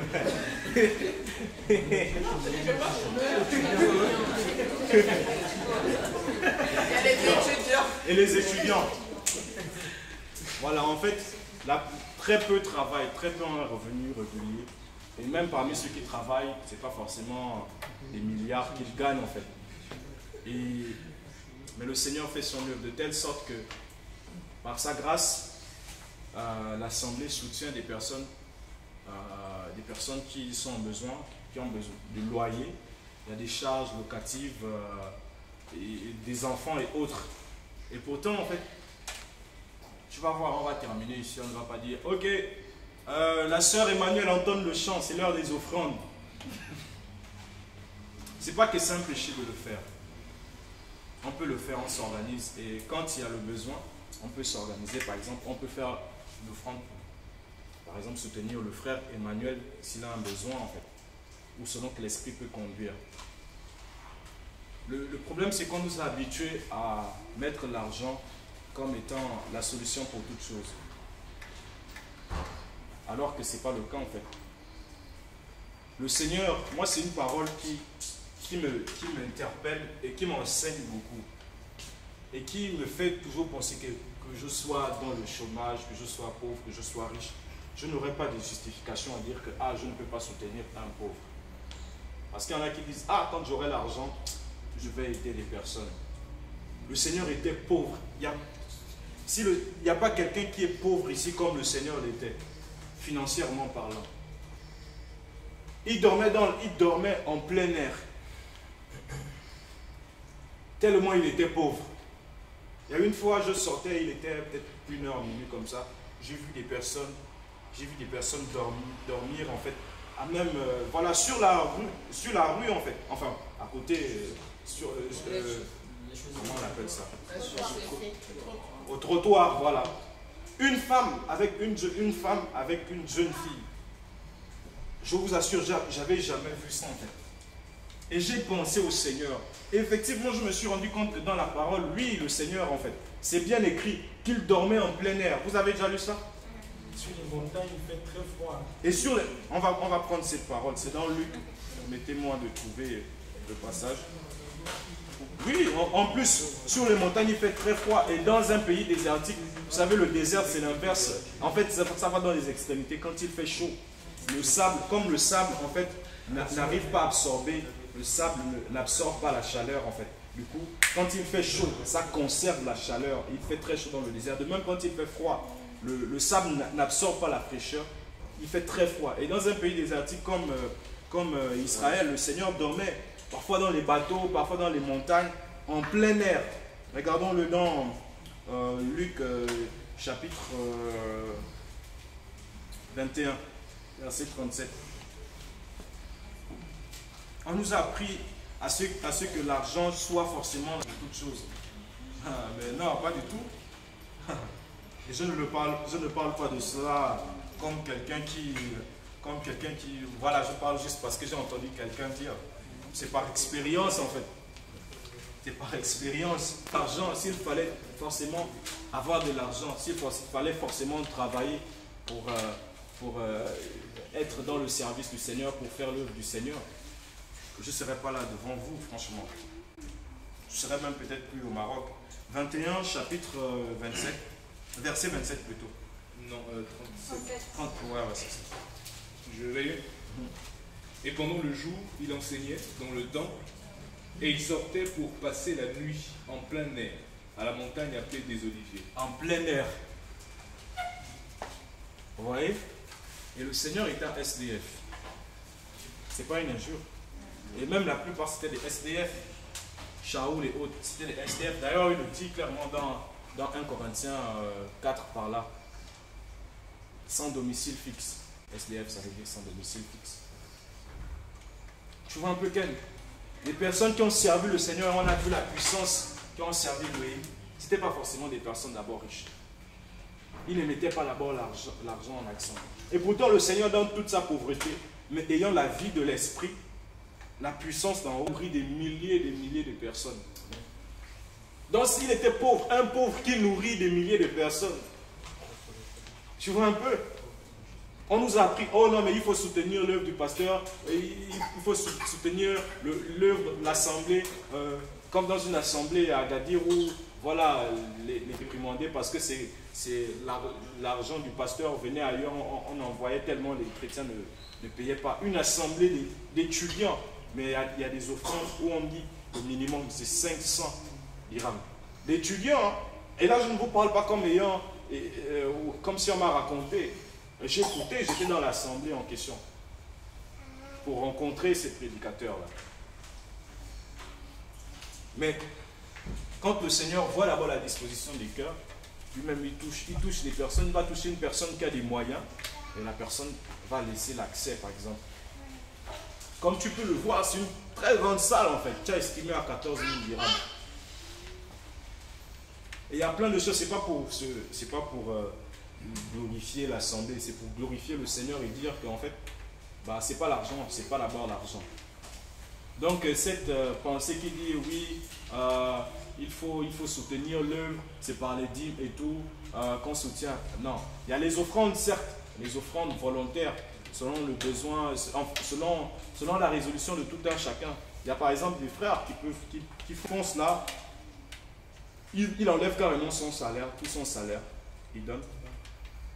Il donne pour l'œuvre du Seigneur. Quelqu'un n'est pas venu, c'est pas un homme qui est venu lui dire cela, mais il décide de donner en fait. Et sans forcément venir faire de la publicité, que je l'ai fait et tout. Mais on voit, il y a des finances. Tu vois un peu? Je sais pas, la dernière fois qu'on a fait, c'était c'était spontanément comme ça. Le Seigneur a mis la pensée de faire une offrande pour aider, pour donner à un frère. Eux-mêmes, ils ne savaient pas. Ils étaient même choqués, ils étaient étonnés. Comme ça. Et ça fait peut-être plus d'un mois. C'était la première fois au séminaire, le premier. Tu vois un peu? Et certes, il y a des besoins, il y a des frères qui sont dans le besoin, mais le Seigneur soutient, il fait son œuvre. Pourquoi? Parce qu'il utilise les hommes qui veulent simplement obéir en fait. Il utilise leurs finances. Quand il y a vraiment la crainte, l'amour du Seigneur dans une assemblée en fait, on n'a pas besoin de venir faire, regarde tel frère, il n'a pas de chaussures, il n'a pas ceci. Le Seigneur ouvre les yeux et puis il dispose. Et le Seigneur, Shaoul va faire ce bon témoignage des Macédoniens. Ils se sont d'abord donnés eux-mêmes en fait, avant de donner leurs biens. Et c'est ce que le Seigneur regarde d'abord. Quand il va prendre de Caïn ou Caïn, c'est pas si, la parole nous dit qu'il va regarder à Caïn et à son offrande en fait. Il va d'abord regarder le caïn, le cœur, avant de l'offrande. Or, on peut donner beaucoup, mais si on ne sait pas d'abord donner au Seigneur, en fait, c'est pas évident, ce sera mécanique. Il y en a qui donnent beaucoup, il y a des assemblées ici, il y a des gens qui sont très riches même, qui y vont. Allez chez les catholiques, il y a des milliardaires là-bas. Donc, oui, comment est-ce que c'est la dîme qui soutient l'assemblée? On ne l'a jamais vu, les disciples. Il y a même des collègues qui se faisaient, mais jamais on a parlé de la dîme pour soutenir l'œuvre du Seigneur ou le pasteur. Non. Voilà pourquoi on parle justement de revenir, en fait, de la réforme, de simplement rester biblique, de rester biblique. Est-ce que tu as vu Samuel un jour, Samuel qui était prophète, recevoir la dîme? Non. Pourquoi? Parce qu'il n'était pas lévite déjà. Le Seigneur jamais n'a reçu de dîme. Je n'ai jamais vu une personne. Oui, tu vas. Je n'ai jamais vu, voilà, le Seigneur recevoir des dîmes en fait. Les apôtres, prophètes et du testament de Yoshua recevoir des dîmes. Et même aucun prophète. C'était les Lévites en fait. Et le temps étant passé, nous ne sommes plus, les Juifs ne sont plus sous ce joug-là en fait. Oui, frère. Tu peux parler un peu plus fort? Je dis dans le même sens de ce que tu dis. On peut prendre le passage de 2 Corinthiens 9 qui parle de l'indépendance. Je vais le lire rapidement. D'accord. Ensuite, le verset 1. Il est vraiment superflu que je vous écris, Maurice, en faveur des saints, car je connais votre esprit bien disposé, dont je me glorifie de vous devant ceux de Macédoine. Leur disant que la Caïnie est prête depuis l'année dernière, et votre zèle a stimulé la plupart d'entre eux. J'ai envoyé ces frères afin que ce en quoi je me suis glorifié de vous ne soit pas vain en cette occasion, et que vous soyez prêts, comme j'ai dit, de peur que ceux de Macédoine viennent avec moi et ne vous trouveront pas prêts, nous n'ayant de la honte, pour ne pas dire vous-même, de l'assurance avec laquelle nous nous sommes glorifiés de vous. C'est pourquoi j'estimais qu'il était nécessaire de prier les frères d'aller premièrement chez vous et d'achever de préparer votre libéralité que vous avez déjà promise, afin qu'elle soit prête comme une libéralité et non pas comme un fruit de cupidité. Et celui qui sème peu moissonnera aussi peu, et celui qui sème abondamment moissonnera aussi abondamment. Que chacun donne selon ce qu'il a résolu dans son cœur, non pas avec chagrin ni par contrainte, car Elohim aime celui qui donne avec joie.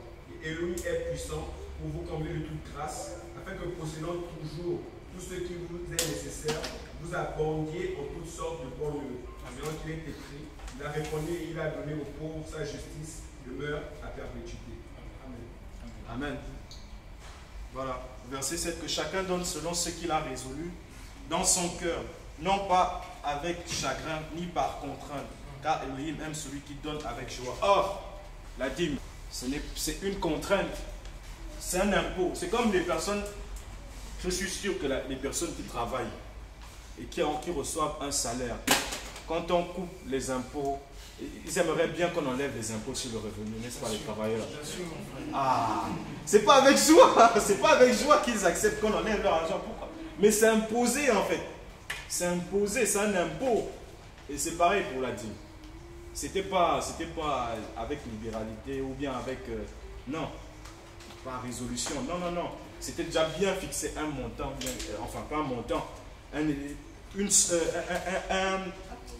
un pourcentage bien déterminé, 10%. Et c'était, que tu le veuilles ou pas, tu dois le faire, sinon tu te mets en problème avec le Seigneur.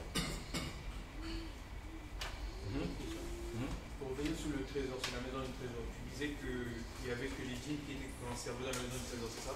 Non, non, pas que les dîmes. Il y a plein d'éléments. Il y a les dîmes, il y a les offrandes qui étaient faites. Par exemple, si quelqu'un vient faire une offrande de paix à Yahweh, la prescription était claire, ce qu'il fallait faire en fait. Et il y avait un pourcentage, enfin une part pour la personne qui offre le sacrifice, une part pour Yahweh qui était consumée, ou des offrandes consumées, voilà, les holocaustes, et une part pour le prêtre. Et là-bas, il pouvait conserver certains aliments. C'est pas uniquement les dîmes en fait qui étaient stockés là-bas.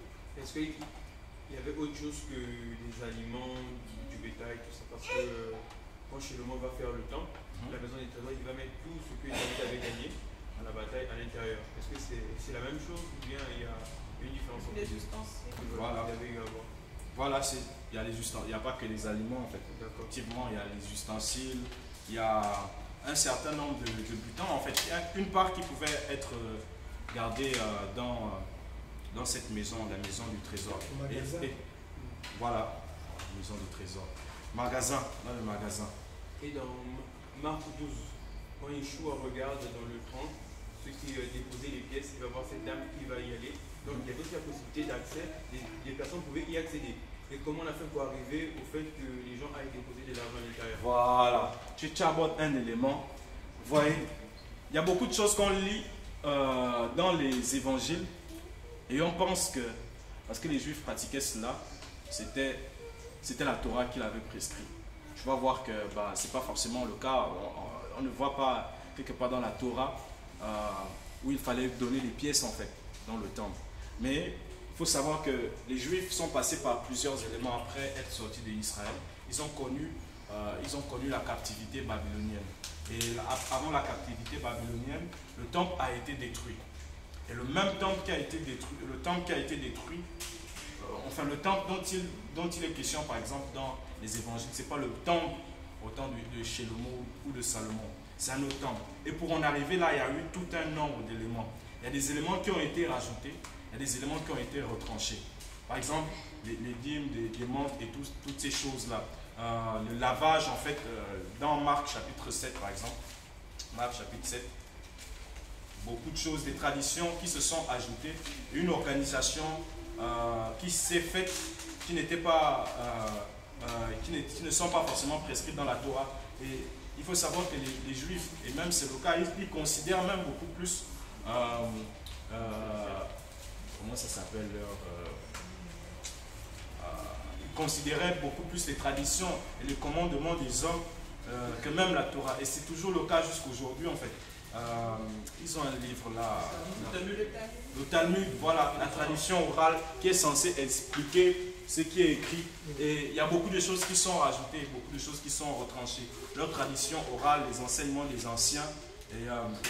Et ces éléments ne sont pas nécessairement écrits dans la parole. Et on n'est pas appelé à se conformer à ces choses-là. D'ailleurs, le Seigneur va dénoncer cela dans le verset, à partir du verset 1, chapitre 7, Marc. Et les pharisiens et quelques scribes qui étaient venus de Yerushalayim se rassemblent auprès de lui. Yerushalayim, c'est Jérusalem. Et ayant vu que certains de ses disciples prennent leur repas avec des mains impures, c'est-à-dire non lavées, ils les blâmèrent. Car les pharisiens et tous les juifs ne mangent pas s'ils ne se sont pas lavés jusqu'au coude, retenant la tradition des anciens. Une tradition qui a été transmise. Et au retour de la place du marché, s'ils ne sont... Voilà, on nous parle de la tradition des anciens. Si tu lis par la suite, tu vas voir que le Seigneur va les reprendre. Il y a un certain nombre d'éléments qui vont être mis en place. Et même le temps dont il est question, c'est un cas bien particulier du mélange qu'il y a eu en fait entre le monde, entre le joug, la captivité romaine dans laquelle Israël peut se trouver et la parole. Parce que ce temple, il a été construit par Hérode. Hérode le fait construire et il va le dorer, il va mettre de l'or et tout. Et il y a d'ailleurs dans 24, les disciples vont faire remarquer au Seigneur la belle bâtisse en fait. Il va vraiment faire quelque chose d'énorme en fait. Un temple énorme et pour regagner en fait le cœur des Juifs, parce qu'il n'était pas légitime en fait, Hérode, il n'était pas légitime qu'il puisse régner sur les Juifs. Il avait une certaine revendication, il y avait des revendications et avant cela il y avait eu beaucoup de révoltes juives. On nous parle par exemple de la révolte des Maccabées. Et au temps des Maccabées en fait, il y a plusieurs, si vous faites des recherches et vous cherchez en fait la révolte des Maccabées, vous allez voir que il y a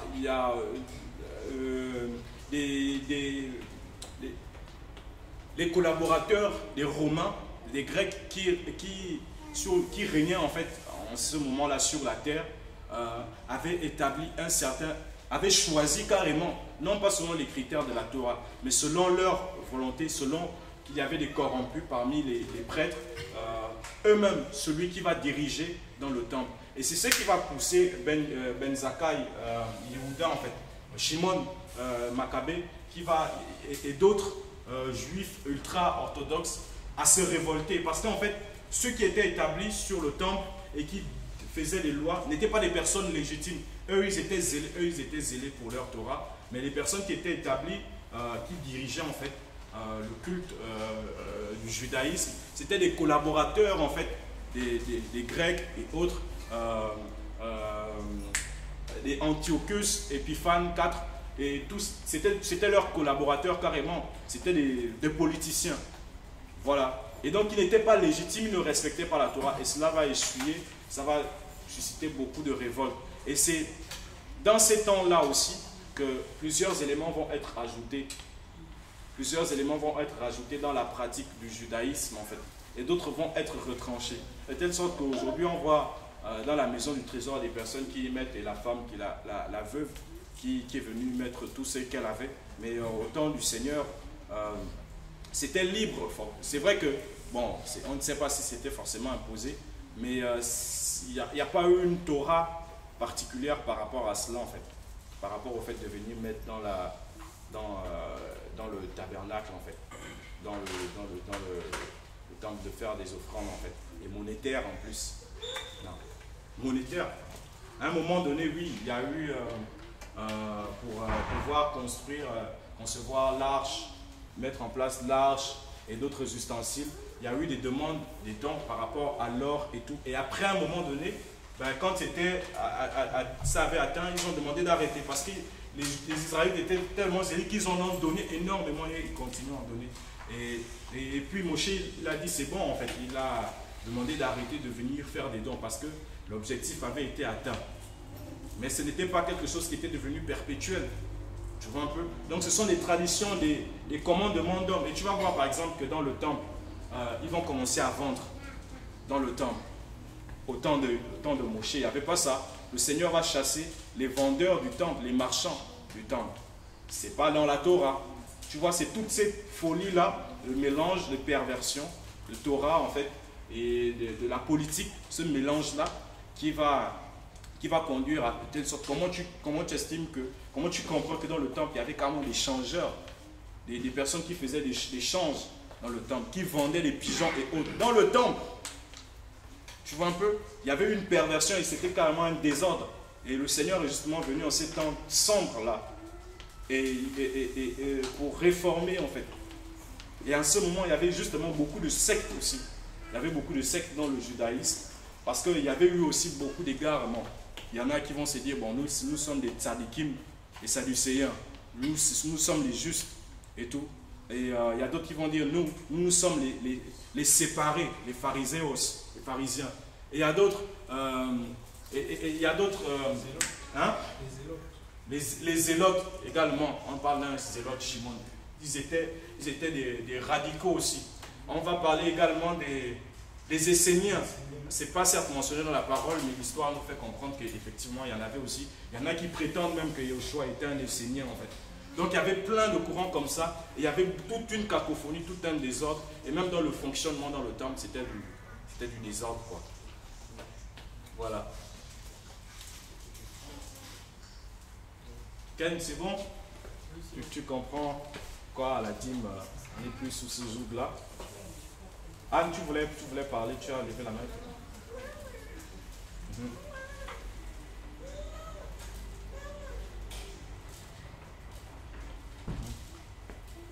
Donc, s'il n'y a pas d'autres interventions, enfin, d'autres questions, on va s'arrêter là. Je pense que le temps passe tellement vite, il est 19h03.